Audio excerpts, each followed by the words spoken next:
Hello everyone, this is Judge Schlackman. In this video I'll be speaking about energy healing and energy healing research, exploring the science that lies behind our human energy system and behind what occurs in all the different forms of energy healing that are practiced. So what are the fundamental elements or parameters that are being addressed when we're using energy healing? As a foundation for this discussion, I'm going to be relating some of the findings shared by the late energy healing research pioneer, Dr. Valerie Hunt. Dr. Hunt, who lived well into her 90s, was working at the University of California, Los Angeles in the Department of Physiology. She was a professor and researcher there, and she had some interesting things happen that led her into this field of energy healing research. You can find a significant amount of information about Dr. Hunt and her findings, her research on the internet. I'm going to be reading from and citing a couple of articles where her work is presented. So the first article is one that's called Bioenergy Fields, the End of All Disease. And this is an article which was published in a magazine called The Spirit of Mott, Volume 2, November 2000. And you could find that online at spiritofmott.com. That's spiritofmott.com/archive/nov1/vh.htm. So that's the web URL of this article, The Promise of Bioenergy Fields, An End to All Disease, which includes an interview with Dr. Valerie Hunt by Susan Barber.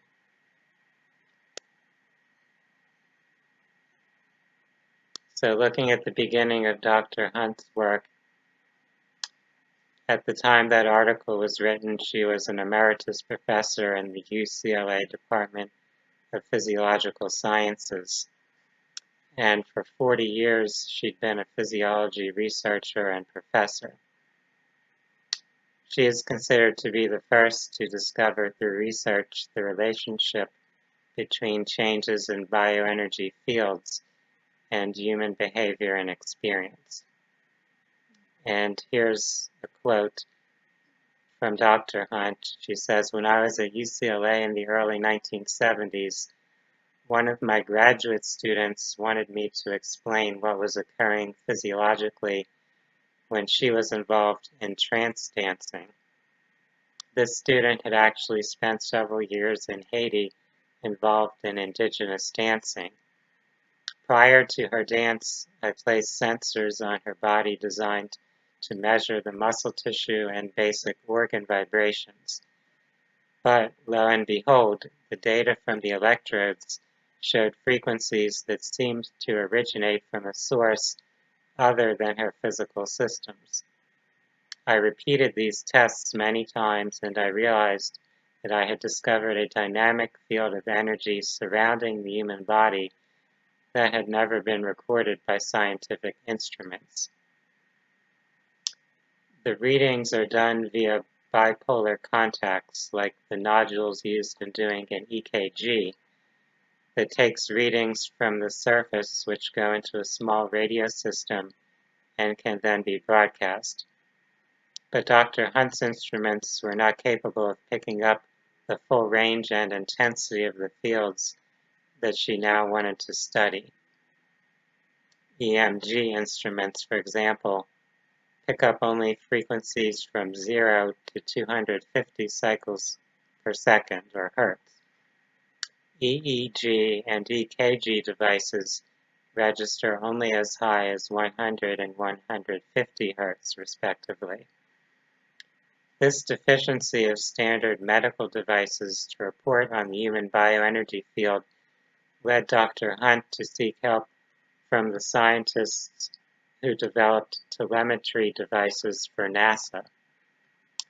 Through this avenue, a brand new research device was created for her laboratory, one which would measure frequencies from 0 up to 250,000 hertz, 1,000 times greater than anything that had ever been used in medical science before that time.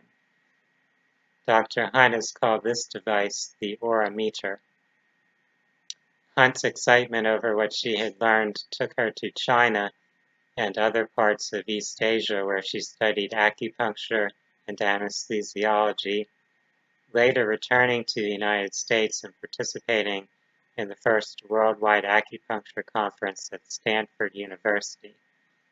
Since that time, she devoted her life to creating maps of the human bioenergy fields and their relationships to health, spirituality, and the behavior of human beings. From these maps, she believes we will eventually be able to create an extended model of the human being, the higher level of the mind of man. Next, we're looking at human energy patterns and what Dr. Hunt called the signature field. In mapping the bioenergy fields, Dr. Hunt found that each individual has a unique resting pattern. She calls this the signature field. The signature field of a healthy human being is composed of balanced, coherent energy patterns across the full spectrum of frequencies. This coherency shows up on a graph as smooth, gentle, shallow waves evenly distributed throughout the frequency spectrum. The signature fields of human beings who have or are soon going to develop disease are of two kinds: deficiency patterns and hyperactive patterns. These show up on the graph as thick, jagged waves concentrated in the high or low frequency bands. Deficiency diseases like cancer and fatigue syndrome have anti-coherent patterns in the high frequency ranges, with almost no energy at all in the lower frequencies. Hyperactive conditions like colitis, hypertension, and skin problems show anti-coherent patterns in the low frequencies with absent vibrations in the high frequencies. In terms of predicting and correcting future problems or health concerns, Dr. Hunt said that the type of disease, deficiency versus hyperactive, can be determined by the aurimeter readings, but not what tissues the disease will attack. That is determined by genetic weakness and other factors that are at this time unreadable by the aurimeter, according to Dr. Hunt. She says we can tell what kind of disease will occur, for they fall into those two categories: areas where there is too much qi, too much energy active, and areas where the energy or qi is lacking. The pattern of frequencies indicated by the aurimeter tells us that. Until now, Dr. Hunt said, many human diseases have been characterized as etiology unknown. In other words, the cause of the disease could not be determined, and therefore the only possible treatment was efforts to alleviate symptoms. But physiological symptoms appear because of the field disturbance. If we correct the disturbance in the field, the symptoms disappear and we have been healed. If we treat the symptoms directly, then when a stressful situation once more aggravates the incoherent energy that's the source of the problem, the disease condition returns. Does this mean that healing will become a cut and dried machine-like process? Far from it. In fact, Dr. Hunt's findings point in the exact opposite direction. Healing, she has discovered in her aurimeter laboratory, is an active process. We do not passively react to a healing modality, rather we transact with it. The all-important healing transaction. This is something that Dr. Hunt discussed quite often, and which is very relevant to us understanding why energy healing and other forms of healing may or may not be effective for a particular client or patient. Books have been written and psychologists and philosophers have pondered for centuries the question of why some people heal and others do not. Why is it that one man with a terminal disease may have spontaneous remission, while another with a supposedly curable condition may end up dying, perhaps an agonizing death? It happens all the time, and most attempts to explain it have ended up in the mystical realms of faith, or something called the will to live. If Dr. Hunt's analysis is correct, however, we're now in a position to predict not only how, but whether people can be healed. And the answer lies not in mysticism or faith, but in a healing process that she refers to as the healing transaction. With knowledge of this all-important aspect of healing, we will be able to predict who can be healed, how, and by whom. According to Dr. Hunt, there are 5 key variables in a successful healing. Number 1 is the field of the disease. Number 2, the field of the person, in other words, the person who exhibits that disease. Number 3 is the field of the therapist. Number 4 is the field of the therapy, the modality being used. And 5 is the combined field of the therapist with the therapy being performed. Dr. Hunt says when the energy of the therapist performing a particular therapy moves and changes the anticoherent energy field, that disease will be healed. But it has to be both the therapist and the therapy that creates this field, and the energy of the healer combined with the energy of the therapy has to transact with the person being healed in order for results to occur. Here's an example. Cancer people don't like red, and by cancer people she's referring to people who have the illness cancer, not to the astrological sign. So cancer people don't like red, and yet their auras, the bioenergy fields around their bodies, need energy in the red frequencies in order for them to heal. If therapists have too much red in their energy fields, cancer people will not transact with them. So the therapist who can heal them is going to need to have some red, but not too much, or the cancer person will refuse to transact, will perhaps even alter his or her own energy field so that the field cannot receive the healing frequencies. When that happens, no healing can take place. So the therapist has to establish transactions with the people being healed, approaching them in ways that they can transact with, and gradually lead them to accept the needed frequencies. Also, says Dr. Hunt, there are many, quote, reds. Sometimes what's needed is the lower frequencies of red, sometimes it's the higher ones. The aurimeter device shows what's missing. So how are these missing or anti-coherent frequencies repaired?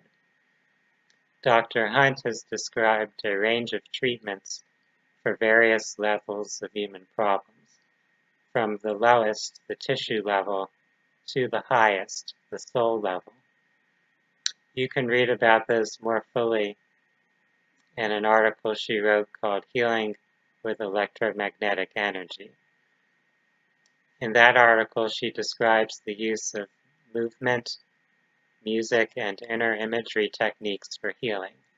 For example, in one kind of healing, slow flowing motions work best, and another kind, rapid or jerky motions, are the most effective. Watching members of the cat family is one source of healing energy for certain anticoherencies, Dr. Hunt said. Frequencies can be put back in many forms, not just sound and light. Some are better for some diseases, some are better for others. People with certain types of diseases will not transact with certain modalities. But with the aura meter, it's not a hit or miss proposition. You can predict this. You can see which is which with the aura meter, because you can literally see what happens to the bioenergy field when that modality is used.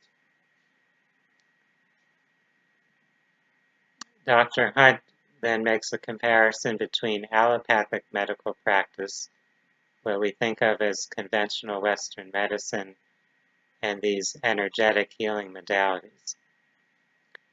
Allopathic practice, according to Dr. Hunt, says, take this pill and you will be cured. And in the physician's desk reference manual, when a drug first comes out, there's usually one little paragraph giving possible contraindications. But after 3 years, there are 3 pages of contraindications. This, she says, is because in taking the pill, the individual is involved in a forced transaction with something that is harmful to his field, so the result is harmful side effects that could even include death. We can see right away how the aura meter approach is superior to allopathy. She says, with energy fields, the person cannot be harmed because he simply will not transact with harmful energies. Another question that was asked of Dr. Hunt is, does the aura meter deny or confirm past lives? Dr. Hunt says she calls them lifehoods, and they are right here and now. All of the problems we have not resolved are sitting in our energy fields and will stay there until we resolve them. Psychiatry tries to solve our problems based on traumas or emotional clusters that seem to have a source in this lifehood, in other words, our current lifetime. But that's not the source of the really big ones. If we come into those kinds of really big problems in this lifehood, we can ask the person whether this ever happened at another time or in another place, and they can always go right to it. We don't need to go back. It's right here, now. We can go to the lifehood and find out what choices are made that we are still making about how to handle these particular kinds of situations. And we can change these choices. And when we do, the emotional constellation in the energy field surrounding that situation becomes coherent. Can we tell the difference between past and future situations using the aura meter? It doesn't matter, it's all right here, says Dr. Hunt. Another concern is why people don't heal. So we have this understanding of how we can facilitate healing, yet still many people don't heal. Can every single person transact with the energy they need in order to heal? Dr. Hunt says no, not everyone. Our fields are organized by our emotions, not so much surface day-to-day emotions, although these affect the fields, but by our soul emotions and the bioenergies that accompany them, that seems to stick around literally for lifetimes, for they are related to our survival. They form ways of interacting with physical reality in order to preserve the body itself and to preserve and elaborate the soul. And because sometimes these emotions were very painful, there are some people who will not transact. Lifehood after lifehood, they refuse. No matter what you do, they change their field to go out of phase with the healing modality or the healer. They will have no part of it. when an emotional pattern is really stuck in this way, I've found that it's because the person doesn't want to go back and experience the emotions that were present when they made the choices that are keeping the energy in place. It was a trauma, and they had to find some way of organizing it. Repression, anger, running away, whatever it was a decision, and it's in the field. People have to come to the realization that these decisions were no good, that the emotions which caused the turmoil are still unresolved and it's affecting their field. But most people are not in this category. Unfortunately, however, the aura meter is not yet available on a clinical basis. Understanding all that Dr. Hunt has learned, is there something we can personally do in the meantime to help our chances of healing? One consideration is how to tell which therapy or therapist is right for you. Healers have a signature field, Hunt says. Some people are great healers of pain, but they can't regenerate tissue well. Other healers are great at regenerating nerve, bone, and muscle. It's very specific what the healer can do. Some healers, the really great ones, can change their own field based on the needs of the person. You can actually find out what healer modality is best for you, Dr. Hunt says, by simply asking yourself the question, is this right for me, and waiting for an answer. You can't do this with the left brain portion of the mind, however. Whether you like or dislike it on a conscious level is not going to tell you whether this will work on or not. You have to go inside and ask that question and get the answer. Then you will know. So what she's saying is we would intuitively receive the answer to this question about which healer or healing modality will be effective for us. A very simple method that I practice and use for this purpose is what's called dowsing or divination, where you might use your body or a pendulum and the movement of the body or a shift in muscle strength or movement of a pendulum or a dowsing rod provides the answer to your question.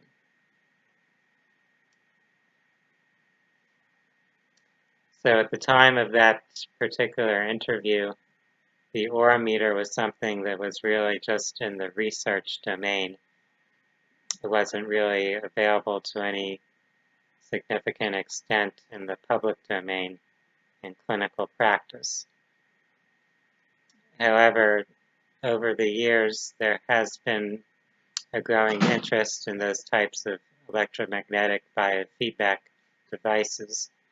So you can nowadays find some types of biofeedback instruments which will provide some of that type of information about patterns that exist in your energy field and what areas you may have excesses or deficiencies, what particular frequencies you might need to help bring yourself into balance and into coherence.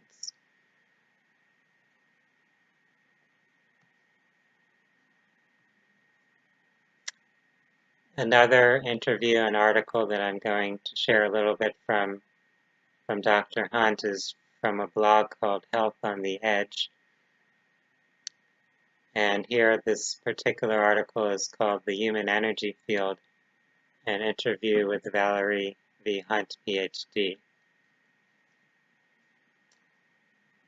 At the time of that article, Dr. Hunt was actively involved in research that is uncovering the various dimensions involved in the bioenergetic transactions between humans and the environment as they relate to human behaviors, emotions, health, illness, and disease, as well as scientifically quantifying the human aura and the levels of consciousness that it contains.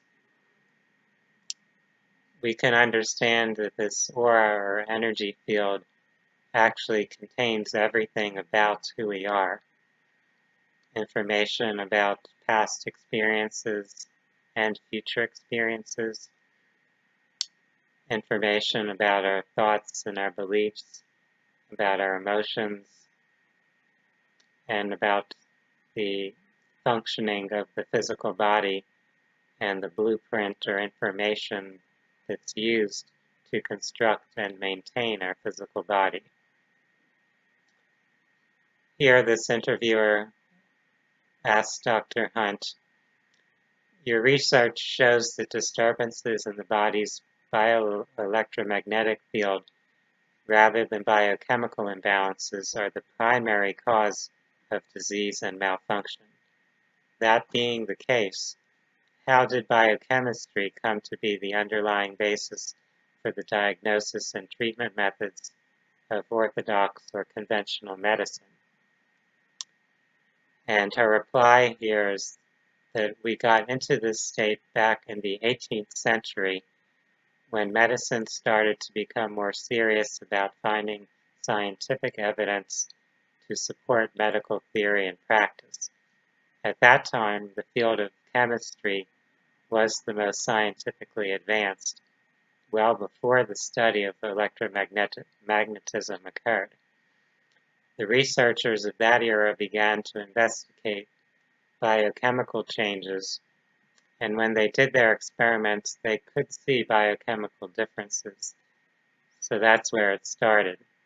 In addition, there was already a body of established scientific evidence regarding the mechanics of alignment and things of this nature in the scientific literature dating much earlier than the 18th century. Having these two basic references and scientific information to go on, they grabbed it, and that was the basis of the biochemical paradigm. It wasn't until the discovery of the atom early in the 19th century that we started to really understand electromagnetism, but by this time the biochemical paradigm was already locked in.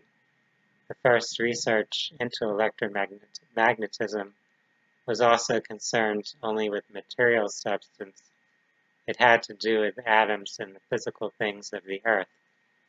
The study of bioelectromagnetism, the subtle and visible energy fields which enfold and animate physical matter, is much more recent than that, such as the work done by Nikola Tesla.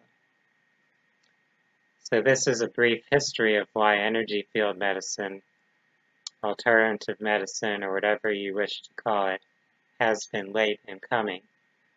The chemistry is there, and we need to be concerned about it, but it is not our primary concern, and it certainly is not the cause of illness. It's a downstream cause. Even the biochemists say that all chemical reactions have to have a catalyst in order to occur. You can't just put two substances together. You have to have a catalyst, and the catalyst is electromagnetic energy. When the pattern of the electromagnetism is disturbed in the body, you will get disease and malfunction. And this electromagnetic pattern can be disturbed in a number of ways. Genetically, due to the nature of the tissue, although I don't think that's a major factor. Experientially, due to lifestyle patterns, or emotionally, which I think is the primary factor. What happens is there is a disturbance that occurs in the electromagnetism of the tissue, which will eventually alter the chemistry. And actually, this goes clear to the DNA. I predict we will learn before long that the DNA is reprogrammed by the emotional organization of the energy field. I'm not just saying this simply, I have had experiences here. And to comment on what she said, we now have the growing field of epigenetics, which deals a lot with that question of how our experiences and our perceptions, what we're thinking and feeling as we react to our life experience, is actually reprogramming our DNA, activating or deactivating different patterns or different information that's present. Next, the interviewer asks Dr. Hunt, what you are saying then is that the primary cause of all disease occurs first and foremost in the field, correct? And her response, absolutely. Many people are coming to that conclusion theoretically. I'm coming to it through my research. Conversely, then, for healing to truly occur, it has to occur in the field as well. And her response to that is, all healing that takes place in alternative medicine is electromagnetic. Whether it's the laying on of hands, Tai Chi, meditation, everything that takes place, even the thought process, or the person's intent or spiritual state, changes the electromagnetic field and changes it almost instantaneously. Now, if it stays changed and improved, the body heals itself and the chemistry reorganizes. This biochemical reorganization is the effect that medicine is working upon. Medicine has never ever cured anything. The body cures itself.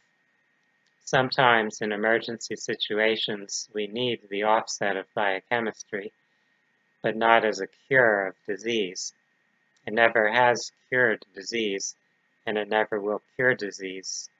Only if the field changes will there be a true cure. For example, I can measure the energy field of a person who has had cancer, but that cancer, according to chemistry, is in remission. I can tell you if the person still has a cancerous field, and until that cancerous field goes, I don't care if there is remission or not biochemically, as long as the field does not change, it's going to recur. And the reason they have cancer is because the field is a very high, very weak field. They're sweet, dear, lovable people. That's their emotional orientation. They aren't aggressive, and they don't have lower frequencies which have to do with tissue vitality. Without the tissue vitality, the cell becomes cancerous. But the difficulty is that some of these people would almost rather die than to give in to the very intense, angry, and hostile emotions which they have. Next question for Dr. Hunt is, would you say that those emotions are basically suppressed? Her response is, yes, they are suppressed as their consciousness soars, staying in what they perceive to be the more positive emotions. I have measured the fields of people with cancer many, many times, and it's always the same pattern. I've never ever seen a cancer person whose field had the full spectrum of electromagnetic energy from its lowest to its highest. Never ever. Question: are you saying that cancer is a passive-aggressive disease in the sense of the person's emotional makeup? And Dr. Hunt responds, I wouldn't say passive-aggressive. I would say it's passive, not aggressive. Question: how did your research shift into this area of the field? And she says, my academic background is as a neurophysiologist, and I was also a registered physical therapist. I was working in electromyography and electrocardiography, and I was interested in the patterns of electromyographic energy in the body that were related to emotions. Eventually, I established a pattern of emotions connected with neurological energy. In the process, I was the first researcher to have a telemetry electromyography instrument. This was when the first astronauts went into space. They had to have monitors of their basic health, the heart rate, the blood pressure, and the galvanic skin response sent from space. They did this using telemetry, which is a radio frequency instrument system. It would send a signal on an FM frequency down to the Earth, where NASA would record the FM frequencies and know what was happening to the astronauts. When I heard about this, I got in touch with NASA and the young scientist who had first made that telemetry instrumentation, and I had him build for me the first telemetry electromyography instrument. This meant I could test a person using an FM frequency, a radio frequency, process the data through my instrumentation, and record it.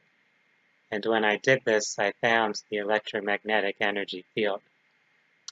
This was in the early 1960s, and I thought, oh my God, what have I got here? So I brought in researchers from the university's chemistry, physics, and engineering departments. I said, what have I got, an artifact? And they kept saying I didn't, that my equipment was working fine. They tested everything, and finally I realized I was dealing with a new kind of energy in the body. Now, 40 years ago, I didn't know much about meditating or Far Eastern literature or mystical ideas. I just knew I was onto something. So I brought in Rosalind Bruyere, a very top aura reader, and had her read the energy radiating from the body at the same time that I recorded energy from surface electrodes. I also brought in healers and people with polio or who were paralyzed. I just ran the gamut because at first I didn't know what I was doing, but pretty soon I seemed to know exactly what I was doing. I was measuring an energy field that was in the form of light that radiated from the human body. It could be seen by aura readers and could be altered and changed by psychic healers, by hands-on healers, by all kinds of energy techniques. And it was extremely dynamic. It changed and would frequently go back to where it was. Eventually, I found that I could measure the resting energy signature of a person. With some people, I could get the signature in about 15 minutes, which meant that no matter what I did with them, they always had this dominant signature. But for others, it would take 5 or more recordings until I could find their signature. They were so dynamic and so changeable. This, of course, was good. Such people are not stuck with just one way to play the game. They can play it in all kinds of ways. Under new situations, emotional or physical, they can adjust to the electromagnetic field so that they can cope. They can handle and they can desirably work in the electromagnetic milieu of the world. In other words, their adaptive skills are optimal. That's what the interviewer asked Dr. Hunt. And she responds saying, that's right. They are absolutely optimal in all areas. I call these kinds of fields ideal. Now, what is an ideal field? Health, first and foremost, is health of the electromagnetic field. You're not going to have health if you don't have health in the electromagnetic field, because this is the source. Biochemistry never gives you source. It is legion that some people who go to their doctor find that everything biochemically checks out fine. Then they may walk out of the office and suddenly die of a heart attack because their fields are not dynamic and optimally adaptive. The models that we have, which say healthy heart rates, blood pressure rates, etc., should conform to a certain standard measurement, are stupid. A healthy blood pressure is one that can shoot to the top and drop to the bottom and stay somewhere in the middle. It is more often that the people who can't do that are the ones that die suddenly, not necessarily the ones who have what they call high blood pressure. The next question, based on what you're saying, a person's health index would be directly related to how well he or she adapts to whatever they're experiencing moment to moment. She answers by saying, well, there are certain parameters. First, for optimal health to exist, the field has to be very broad spectrum and adaptive. Some of the people we test have electromagnetic energy that is in the middle of the spectrum and is truncated there. They can't go very high and they can't go very low.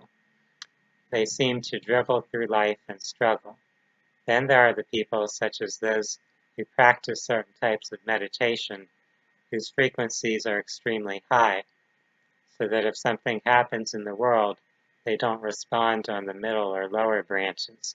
They respond on the upper branches. They have a certain kind of peace, yet they often die of hypotension, low blood pressure, or cancer diseases because they don't have enough vital energy. And then there are some people who are in the lower ranges, which means they don't have the high frequencies, but they have a heck of a lot of energy. They can do things the rest of us can't physically do, even if we push ourselves to exercise and to build more strength. These are the people who have difficulty with hypertension, skin conditions, anything that is hyper or excessive in terms of imbalances. The ideal field is one that has the low frequencies, the middle frequencies, the higher frequencies, and no major break in between any of them, so that they can play the total range of the piano, as it were. The next parameter is power. Power is a quantitative measurement. You may have the complete frequency range, but the only place you have power is in certain aspects of that range. That's where you operate from because that's where you've got power. If you have power in the lower ranges, you will be physically active and have vital dynamic life. I'm 85 and nobody knows it. I have lower frequencies, and this keeps cells and organs working and keeps me looking younger. If you have great frequency in the middle ranges, you can easily handle intellectual issues and can solve problems. If you have power in the upper ranges, you can go into higher states of consciousness, find wisdom. You have levels of thought which are conceptual. But the ideal is to have power within the entire spectrum of frequencies. Then there is the question of coherency or stability, which has to do with whether the field comes back to a resting state when it's not being challenged. When the field starts to disintegrate or become anti-coherent, it means that things don't go together. You will have frequencies out of sync and the energy does not flow. Now in the lower parts of the body, there are more of the lower energy frequencies. In the middle body, there are more of the middle frequencies. And in the upper body, there are more of the upper. But this is not the same as saying that each chakra has a particular energy. It does not. It has to do with the nature of the field, and as soon as the field becomes anti-coherent, things don't flow. And the primary organizer of all of this is human emotion. It is the apex. When we shift human emotion, we can do amazing things with the electromagnetic field. And I won't go further into that interview at this time. I just want to point out there the importance of what Dr. Hunt shared about having that full spectrum of frequencies and having our power available in that full range. One symbol that I like to use, one form of imagery, is the image of the rainbow. And people have used this symbol, this rainbow, in many different contexts. In the healing arts and in this kind of metaphysical context, I see the rainbow as representing access to the full spectrum of life and light. So a rainbow is actually light fragmented into the full spectrum of color frequencies. And in our lives, we need to be able to access all the different aspects of what's needed to function in our human experience. We need to access things that are more physically focused, so the energy to accomplish physical work, to exercise and things of that nature. We need to handle emotional and mental energies, so to process what we are feeling, to have empathy and compassion and connect with others. We need to have intellectual capacity to be able to think and reason, to use our critical and logical thought. And we want to be able to access the spiritual realm or dimensions, to use our intuition, to connect with what we could call the divine or some higher form of energy and consciousness. So accessing that full spectrum of our potential is, in a way, the goal of our soul. And when we're not accessing all of that, when we have some type of restriction or limitation or disruption that we've generated, we're in some way cutting ourselves off from those particular frequencies or from that flow of energetic frequencies. And at some point, this tends to lead to a physical symptom, something that manifests with our physical body. That's actually a form of feedback, a sign or indicator showing us where we're out of balance within our energy and our consciousness. So with that understanding, I would like to conclude this particular video. I want to thank each of you for taking your time to view this, to explore energy healing, spirituality, holistic health, to pursue your own healing and well-being. For those that are interested in these subjects, you can watch more of my YouTube videos. I also invite you to view my website, phinsights.com. That's phinsights.com. For now, I want to wish everyone a wonderful day. Namaste.